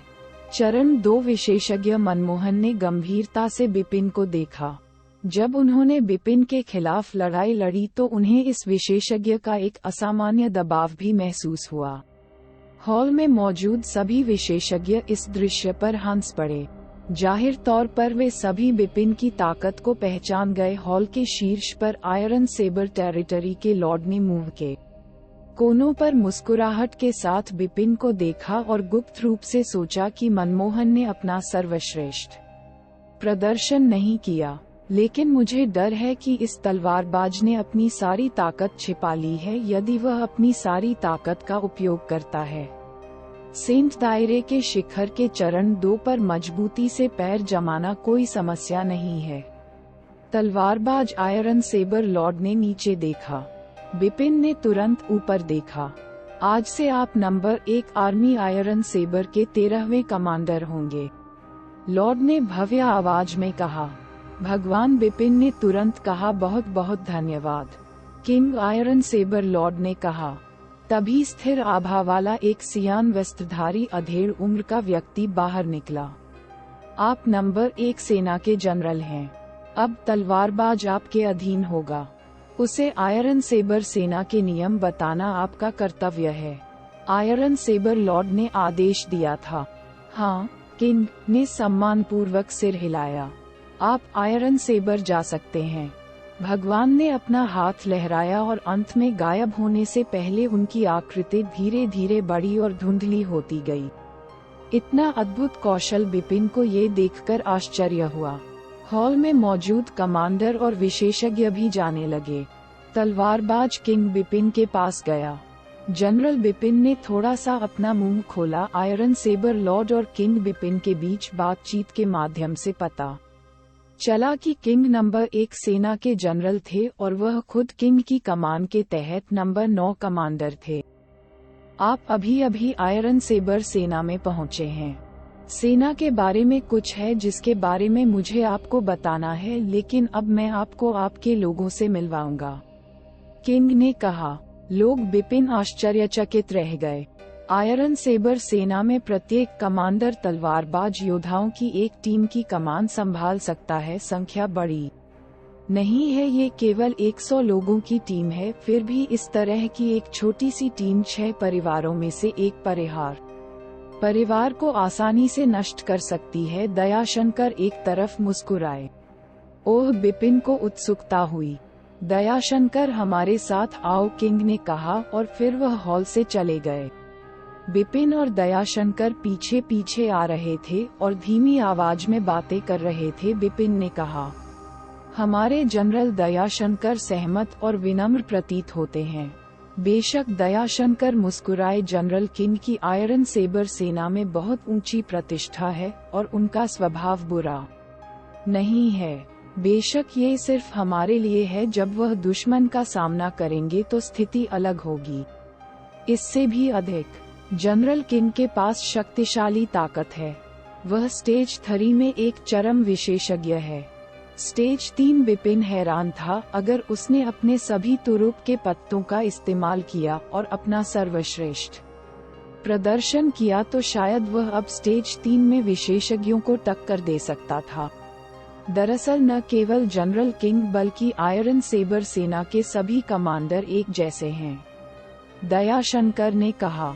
आखिरकार आयरन सेबर सेना के अधिकांश विशेषज्ञ दिव्य भूमि के बाहर से हैं। वे चरम पर पहुंच गए हैं और सुदूर महाद्वीपों में उनका कोई पीछा नहीं है। और फिर आते हैं विशाल दिव्य भूमि के लिए। सुदूर महाद्वीपों में खेती की स्थितियां देवभूमि जितनी अच्छी नहीं हैं। इसका मतलब है कि वे वहां शिखर तक पहुंच सकते हैं। इसका मतलब है कि उन्होंने कई वर्षों की खेती का अनुभव किया है। वे सभी राक्षसों जितने बूढ़े हैं। वे दिव्य भूमि के युवाओं से भिन्न हैं, भूमि जो किसी शक्ति के भरोसे कुछ भी करने का साहस करती है। बस यही बिपिन मुस्कुराया। जनरल किंग के मार्गदर्शन में बिपिन को सेना शिविर में पहुंचने में ज्यादा समय नहीं लगा। शिविर में काले कवच में कुछ साजंट थे। कवच बिपिन की अभिव्यक्ति अजीब थी। आयरन सेबर सेना में सामान्य साजंट को नियम के अनुसार कवच पहनने की आवश्यकता होती है, जबकि कमांडर से ऊपर के विशेषज्ञ जो चाहें पहन सकते हैं। उनके लिए ऐसे कोई नियम नहीं है, जनरल किंग ने एक तरफ समझाया। जब बिपिन और अन्य 2 लोग सेना शिविर में पहुंचे तो एक बुलावा भेजा गया और पूरा शिविर भड़क गया। कई काले बख्तरबंद साजंट अपने शिविर तंबू से बाहर चले गए और बहुत तेजी से वे ड्रिल ग्राउंड के खाली मैदान पर व्यवस्थित पंक्तियों में खड़े हो गए। 20 काले बख्तरबंद साजंट एक पंक्ति में खड़े थे और 5 पंक्तियां थीं, इसलिए संख्या केवल 100 थी। अध्याय 389 दानव हृदय घाटी। वे सभी साजंट सेंट दायरे के विशेषज्ञ हैं। काले कवच में 100 हवलदारों को देखकर बिपिन चौंके बिना नहीं रह सके। सेंट दायरे तक पहुंचने वाले 100 सार्जेंटों में से 5 ने सेंट दायरे का शिखर हासिल किया था। यह कोई आश्चर्य की बात नहीं थी कि दयाशंकर ने ये कहने का साहस किया कि आयरन सेबर सेना 6 परिवारों में से एक परिहार परिवार का सफाया करने के लिए 100 विशेषज्ञों की एक टीम को लापरवाही से चुन सकती है। तलवारबाज, अब आप इस टीम के कमांडर हैं। जनरल किंग ने बिपिन की ओर देखा, फिर उन्होंने साजंट की ओर देखा। सुनो, जनरल किंग ने कहा, यह आपका कमांडर है, इसका नाम स्वॉर्ड्समैन है। इन शब्दों से हवलदारों में खलबली मच गई। तलवार ले जाने वाला, वह हमारा नया कमांडर है। वह बहुत युवा दिखता है, वह बहुत छोटा है। हो सकता है कि वह हमसे उम्र में बड़ा हो। ये सिर्फ इसलिए है क्योंकि वह अपने युवा रूप को बरकरार रखता है। आयरन सेबर सेना के कमांडर बनने के लिए उन्हें सुपर विशेषज्ञ होना चाहिए। ये सच है कि आयरन सेबर सेना के कमांडर के लिए न्यूनतम आवश्यकता सेंट क्षेत्र के शिखर के चरण 2 तक पहुंचना है। वे हमसे कहीं अधिक मजबूत हैं। हवलदार बिपिन को करीब से देखते हुए कानाफूसी कर रहे थे। स्वॉर्ड्समैन, आप अपने लोगों के साथ बातचीत कर सकते हैं। उन्हें अच्छी तरह से जानने के बाद आप मेरे साथ डेमन हॉट कैनन जा सकते हैं, जनरल किंग ने कहा। Daemon hot cannon. बिपिन की नजर जिज्ञासा भरी थी। हमारी सेना का प्राथमिक कार्य डेमन हॉट कैनन की रक्षा करना है, जनरल किंग ने समझाया। समझ गया, बिपिन ने सिर हिलाया। फिर वह अपने हवलदारों की ओर चला गया। अपने कमांडर को आते देख कुछ हवलदार चिल्लाने लगे, कमांडर कृपया हमारा ख्याल रखें। कमांडर, हम अब से आपका अनुसरण करेंगे। हे मैं आपको अपना सम्मान देता हूँ। मुझे आश्चर्य है कि क्या आप शादीशुदा हैं। जकीर, हमारे कमांडर के साथ फ्लर्ट न करें।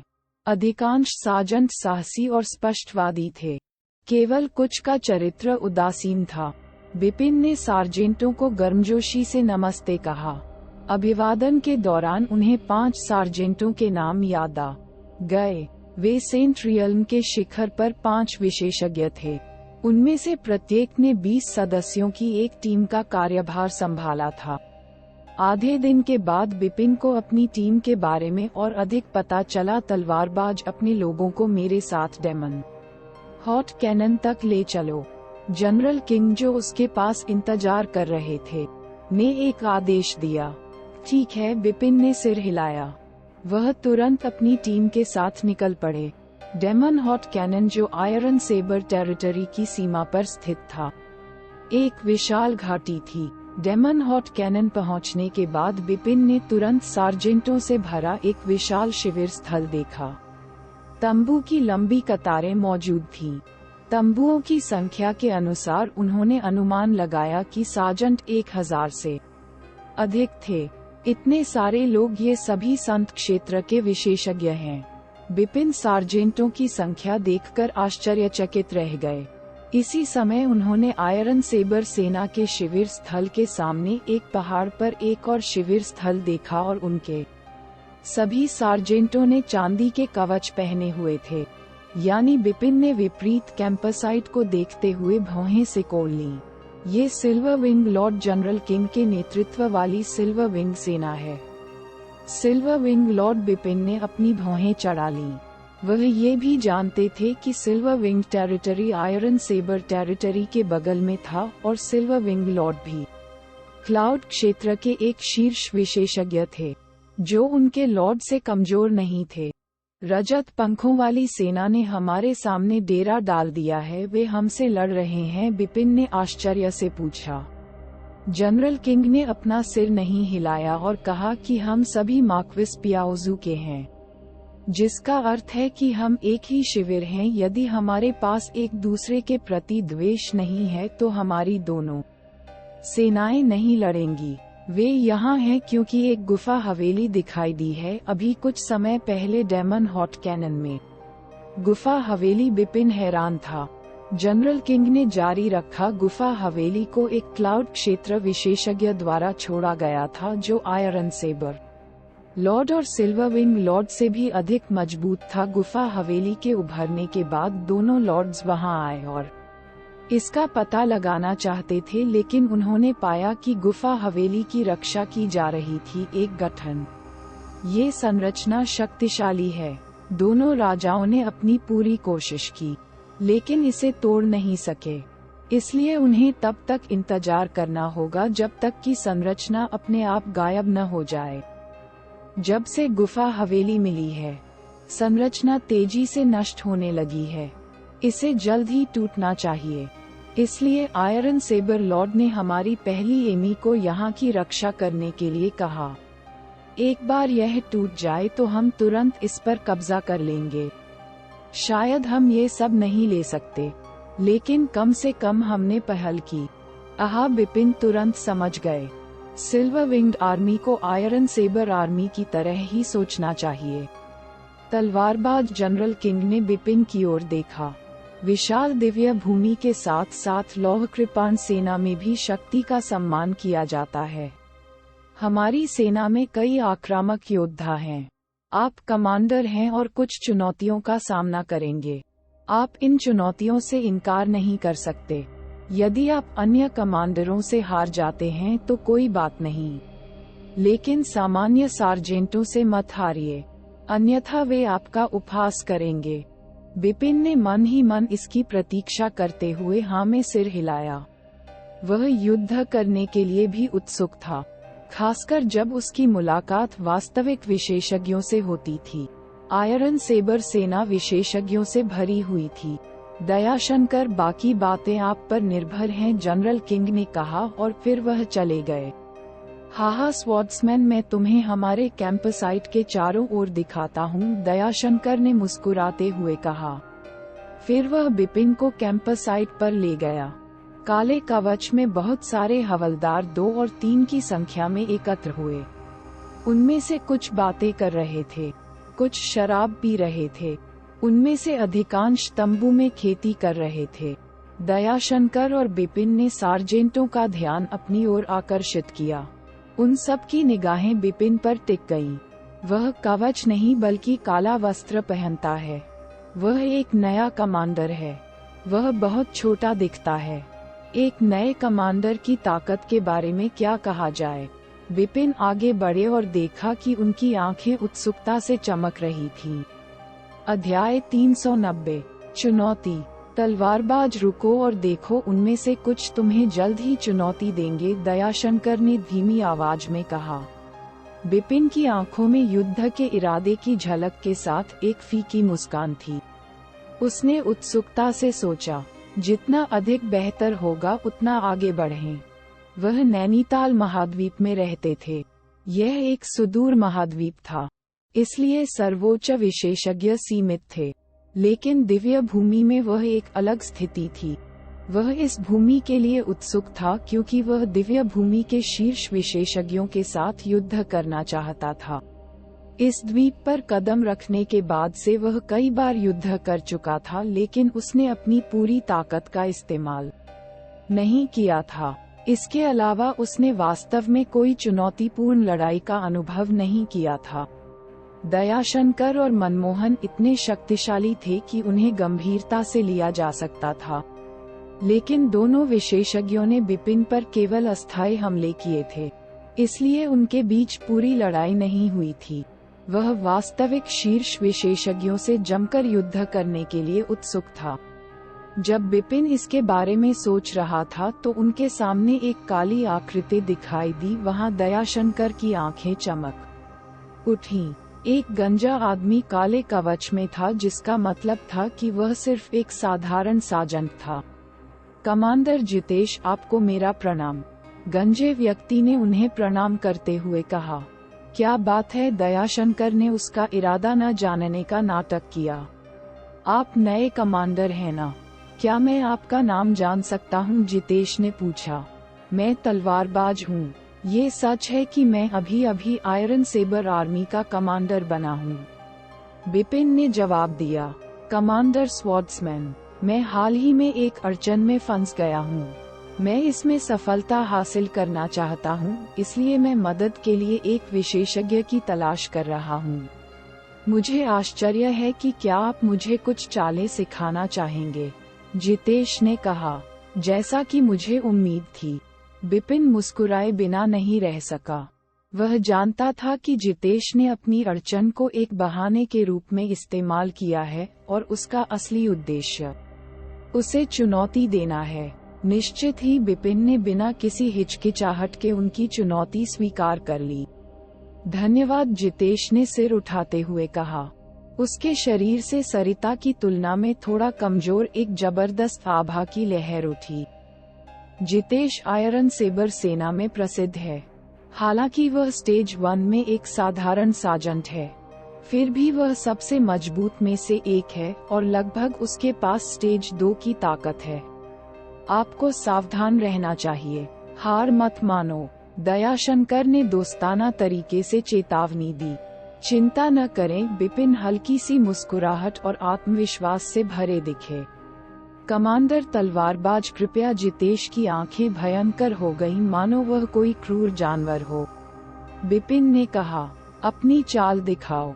हुश। बिपिन के पहले का शून्य अचानक विभाजित हो गया।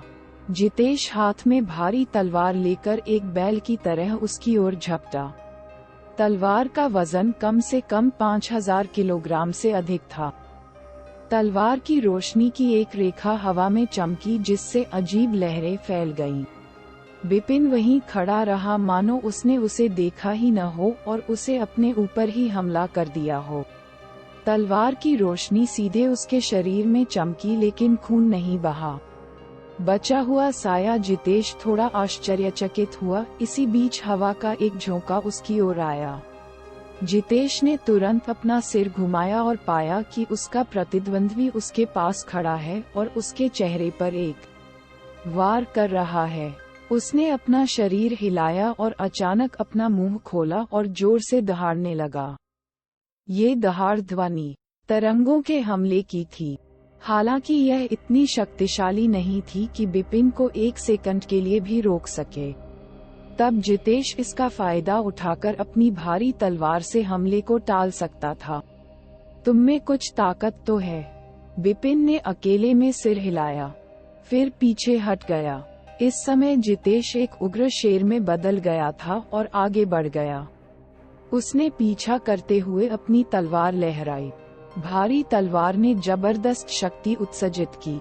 आंधी और वज्र की शक्ति के साथ बिपिन बिजली के बोल्ट में बदल गया और आसानी से आकाश में चमक गया। उसके विरोधियों का पागल हमला उसे नुकसान नहीं पहुंचा सका। कमांडर तलवारबाज, आप स्टेज 2 के विशेषज्ञ हैं। आप बस दौड़ रहे हैं, जितेश ने गुस्से में कहा। ओह, बिपिन ने अपनी भौहें ऊपर उठाईं और हंसा, क्योंकि आपने कहा था कि मैं नहीं भागूंगा। बिपिन रुक गया, तभी उसके हाथों में प्रचंड शक्ति का एक झोंका इकट्ठा हो गया और एक विशाल प्रहार में बदल गया। मानो अरबों वर्षों से निष्क्रिय ज्वालामुखी अचानक फूट पड़ा हो। पेंग, मुक्का जितेश की तलवार से टकराया, जिससे जबरदस्त ताकत फैल गई। जितेश के हाव भाव बदल गए और उसे अपनी पूरी बाह में झुनझुनी महसूस हुई। बिपिन ने कई हमले किए। अरबों किलोग्राम की ताकत से भरा उनका प्रत्येक घूंसा उनके प्रतिद्वंद्वी की भारी तलवार पर गिरा और उसे पीछे हटने के लिए मजबूर कर दिया। आखिरी मुक्के ने सीधे जितेश की तलवार उड़ा दी। आप हार गए। बिपिन शांति से अपने प्रतिद्वंद्वी को देखते हुए वहीं खड़ा रहा। इस लड़ाई को देखने वाले बड़ी संख्या में सार्जेंट ठंडी हवा का झोंका लेने से खुद को नहीं रोक सके। कितना शक्तिशाली! उन्होंने अपनी ताकत के दम पर ही जितेश को हरा दिया। वह एक कमांडर के रूप में अपनी पदवी को कायम रखता है। सार्जेंटों ने बिपिन की प्रशंसा की। दयाशंकर ने बिपिन को घूरते हुए अपनी आंखें सिकोड़ लीं। जितेश स्टेज 2 की लड़ाई की ताकत के करीब है, लेकिन तलवारबाज उसे शुद्ध ताकत से हरा सकता है। वह इतना मजबूत है कि मुझे उसके साथ बख्शते समय ऐसा महसूस नहीं हुआ। वह नहीं जानता था कि बिपिन पहले अपनी असली ताकत छिपाता था और सिर्फ आध्यात्मिक शक्ति द्वारा सक्रिय ताकत का इस्तेमाल करता था, हालांकि यह सिर्फ आध्यात्मिक शक्ति से आया था। फिर भी उसकी ताकत संत क्षेत्र के शिखर पर एक सामान्य विशेषज्ञ की तुलना में अधिक थी। लेकिन जितेश के साथ लड़ाई के दौरान उसने न केवल अपनी आध्यात्मिक शक्ति से शक्ति को अपनी सीमा तक सक्रिय किया, बल्कि अपने शक्तिशाली शरीर से भी शक्ति प्राप्त की। इसलिए वह सेंट दायरे के शिखर के विशेषज्ञों से कहीं अधिक मजबूत था। इसीलिए वह अपनी ताकत के दम पर ही जितेश को हरा सका। मुक्का जितेश की तलवार से टकराया, जिससे जबरदस्त ताकत फैल गई। जितेश के हाव भाव बदल गए और उसे अपनी पूरी बाह में झुंझुनाहट महसूस हुई। बिपिन ने कई हमले किए। अरबों किलोग्राम की ताकत से भरा उनका प्रत्येक घुसा उसके प्रतिद्वंदी की भारी तलवार पर गिरा और उसे पीछे हटने के लिए मजबूर कर दिया। आखिरकार मुक्के ने सीधे हितेश की तलवार उड़ा दी। आप हार गए। बिपिन शांति से अपने प्रतिद्वंदी को देखते हुए वहीं खड़ा रहा। इस लड़ाई को देखने वाले सभी संख्या में सार्जेंट ठंडी का झोंका लेने से खुद को नहीं रोक सके। कितनी शक्तिशाली! उन्होंने अपनी ताकत में दम पर ही हितेश को हरा दिया। वे एक कमांडर के रूप में अपनी पदवी को कामयाब रखता है। सर्जेंटों ने बिपिन की प्रशंसा की। दयाशंकर ने बिपिन को घूरते हुए अपनी आंखें सिकोड़ ली। जितेश स्टेज 2 की लड़ाई की ताकत के करीब है, लेकिन तलवार उसे शुद्ध ताकत से हरा सकता है। वे इतनी मजबूत है कि मुझे उसके साथ बख्शते समय ऐसे महसूस नहीं हुआ। वे नहीं जानता था कि बिपिन पहले अपनी असली ताकत छिपाता था और फिर आध्यात्मिक शक्ति द्वारा सक्रिय ताकत का इस्तेमाल करता था। हालांकि ये सिर्फ आध्यात्मिक शक्ति से आया था, फिर भी उसकी ताकत संत क्षेत्र के शिखर पर एक सामान्य विशेषज्ञ की तुलना में अधिक थी।